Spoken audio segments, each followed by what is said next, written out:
Nasa capillaries na siya, kaya masikip tsaka narrow. Yung white blood cell, meron siyang red blood cell kasi nagdudugo siya. Hi everyone! Welcome back to my channel. Sa mga bago dito at sa mga hindi pa nakilala sa akin, ako nga pala si Dr. Alvin Francisco, isang doktor na naka-base dito sa Philippines. One of the most requested content, let's get it on! Without further ado, let's start! So first time ko manonood nito. 皆さん、ここから先が課題静脈となります。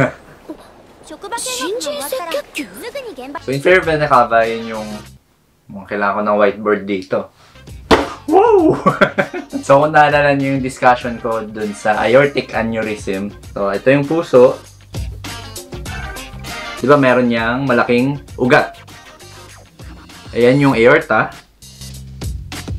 Aorta yung magdadala ng karamihan ng dugo na galing sa puso papunta sa iba't ibang parte ng katawan. Ngayon merong counterpart yan. Ngayon merong counterpart yan. Yun naman yung tinatawag na inferior vena cava. Yan. Kung aorta yung naghahatid ng karamihan ng dugo na galing sa puso papunta sa iba't ibang parte ng katawan, yung IVC naman or inferior vena cava, siya naman yung naghahatid ng karamihan ng dugo sa iba't ibang parte ng katawan, pabalik naman sa puso. みんなからアホだとか方向音痴だとか言われてきたけど、あんたも半人前のくせに他人の仕事に首突っ込んで。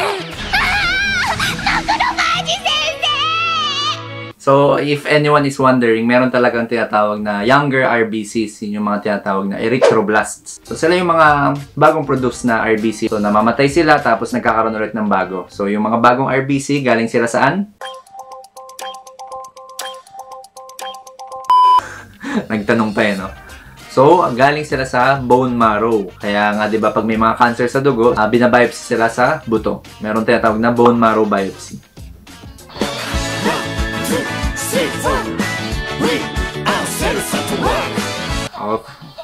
Okay na, baka makapiright. 心臓、静脈から戻ってきた血液を動脈に押し出すポンプの役目を担っている。その動きは1日におよそ10万回繰り返されて。 So that's correct, no? Yun yung primary function ng heart. Technically, just to circulate talaga yung dugo sa katawan natin. Sabi dito, it pumps up to 100,000 times per day. So hindi lang sa pag-ibig napapagod ang puso, pati sa pagpapump ng dugo. Anong kailangan kong gawin? 静脈弁、血液の逆流を防ぐ。なぜそこで逆走するんだ、赤血逆走してんの今通ってきた弁だ。 So in our veins, meron tinatawag na venous valve.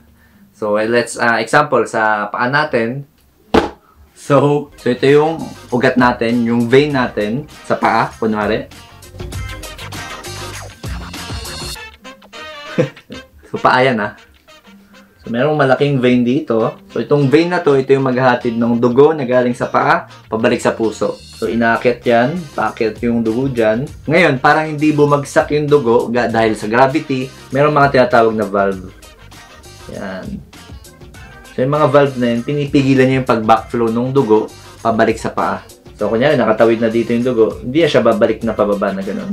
Ngayon, kapag may mga problema yung mga valve dyan sa paa natin, or yung mga wall, kahit yung mga wall ng veins, babalik siya sa paa, magpupul yung dugo doon, tapos pwede magkaroon ng tinatawag na venous insufficiency. So ito yung mga pasyenteng meron tinatawag na varicose veins, sila din yun. まずは肺循環。右心房から右心室を通り、肺動脈を経て肺にたどり着いたら、二酸化炭素を捨て酸素を受け取ります。これが皆さんの第一のお仕事です。 Ang galing Galing. Very accurate naman yung pagkaka-describe. So, sana napanood ko to nung college or high school.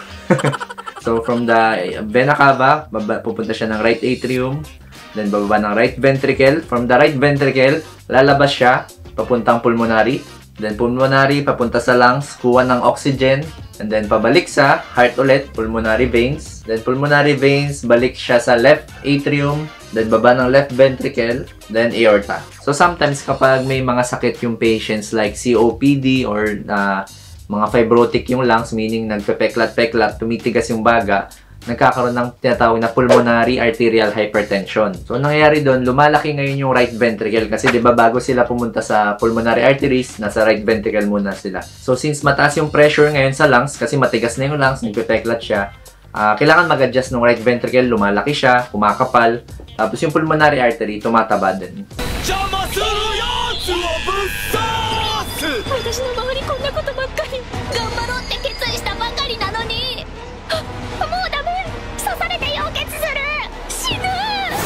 Okay, so nabanggit niya kanina na kapag na-stab daw siya nung, I think this is a germ, magkakaroon daw ng hemolysis. So, yun yung medical term kapag nasira yung RBC. So, RBC kasi natin, meron tinatawag na cell membrane or yung sarili niyang balat or covering. So, kapag nagkaroon ng damage doon sa cell membrane niya, puputok siya. So, ang tawag yun, hemolysis or pagkasira ng RBC. Hi.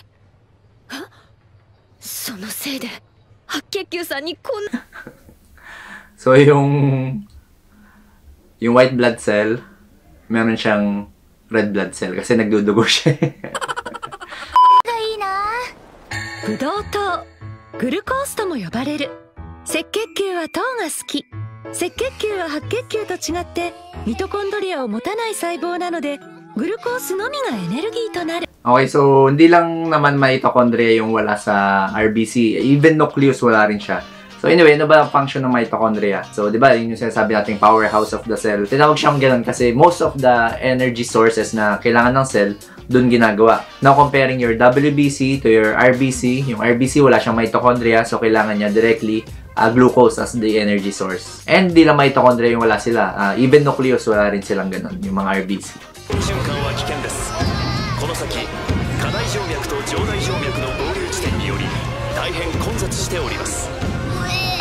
Parang ano to parang LRT station sa Bimapa. Ang gulo eh. はい、二酸化炭素を捨て酸素を受け取る器官。へえ、肺胞って遠くから見るとあんな形なんだ。 Okay, so yung alveolus or alveoli, yun yung mga sac-like na structures na nasa baga natin. So, doon nangyayari yung gas exchange. So, actually, na-discuss ko na rin ito sa ibang videos, yung kapag meron tayong pneumonia. So, kunyari, ito yung alveolus natin. Tapos, kunyari, andito yung mga capillary or gas exchange. Oxygen in, carbon dioxide out. So, kapag meron mga pneumonia, nagkakaroon ng thickening o kumakapal yung alveolar wall natin. Kakaroon kasi ng fluid dyan eh. So, ang tendency, nahihirapan ngayon yung, or pumapangit yung gas exchange. So, doon nakakaranas yung mga pasyente ng hirap sa paghinga. からそれぞれに分岐した動脈を通り、全身の毛細血管へと流れる。毛細血管、細胞に酸素と養分を渡し、二酸化炭素などの不要物を受け取る。 So, every time yung red blood cell natin is nakapag-replenish na ng oxygen, so, para makapaghatid siya ng nutrients and oxygen, specifically sa mga tissues sa katawan natin, sa muscles, dumadaan sila sa capillaries. Yun yung pinakamaliliit na ugat naman sa katawan.